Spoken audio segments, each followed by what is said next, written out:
I made Hogwarts Legacy as immersive as possible, with voice controls for spells and motion controls for basic attacks and movements.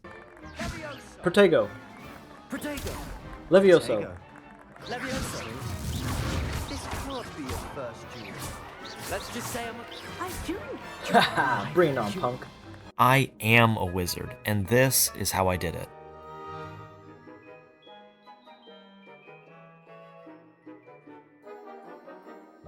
This entire setup is actually pretty straightforward if you want to do it yourself. The only restriction is that it can only be done on the PC version of the game. As far as the motion controls, I have a video titled How to Add Wii-like Controls to Any Game, which is how to configure the arm swinging to attack, and I have other videos about how to literally walk in games. I have a playlist on my channel if you want to recreate this yourself. The way that I'm doing the motion controls is with an app called Rewazd, which allows me to remap my Joy-Con's movement to whatever I want it to do. So instead of just pressing the right trigger, I have to press the right trigger and swing my arm to attack. It's so much more immersive and exciting to play the game like this. It brings me back to the fun of the Wii remote, which is kind of my whole inspiration to do this in the first place. And then for walking, I'm also using Rewazd, which also has a phone app that connects to my computer, and when I put my phone in my pocket and step in place, and my phone recognizes movement, it presses forward in the game for me. You can also do this with an app called Stepl, links in the description. Alright, so now for the voice controls. Revelio. Revelio. Lumos. Lumos. Well It makes me so happy. Does follow the light. Protego. Protego. Yes! They all work. I'm so happy about it. It's so stupid, but I love it.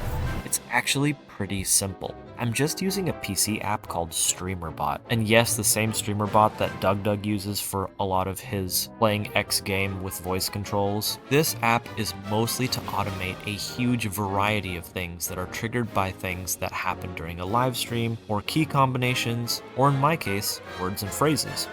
Protego. Yes!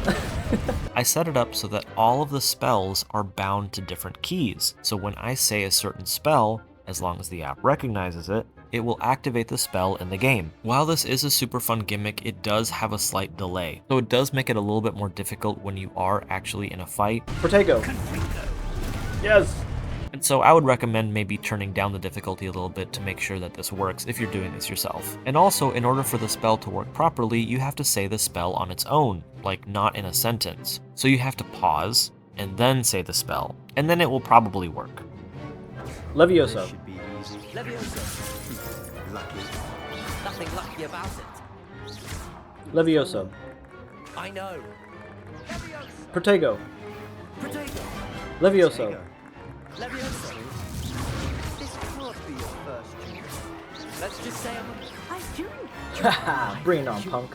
Which I suppose isn't a big deal if you're doing this on your own and not constantly yapping while live streaming like I do. Speaking of, be sure to follow me on Twitch if you want to see me do this stuff live. And if you like this kind of content, be sure to like and subscribe. This is such a fun way to get around Hogwarts and the surrounding areas. It really makes the world and even just Hogwarts itself seem so much bigger. As much as I love open world games, the amount of fast traveling that they allow you to do and even encourage you to do really makes them feel not as large anymore. So I typically play open world games without any fast travel, which for this setup also means that I get a pretty decent exercise. This kind of a setup is not for everyone, but I personally think that it not only gives you a chance to get some steps in, but it actually makes the game world way more immersive without the extra cost of a full VR setup if you can't afford one, or don't want to be limited by non-VR capable games. I've heard that you can play this with VR though, which honestly would be super cool. So be sure to check out my guides on my channel if you want to try this yourself. I love finding fun and immersive ways to play video games, so be sure to let me know what other games or weird setups you'd like to see me try. Thanks for watching!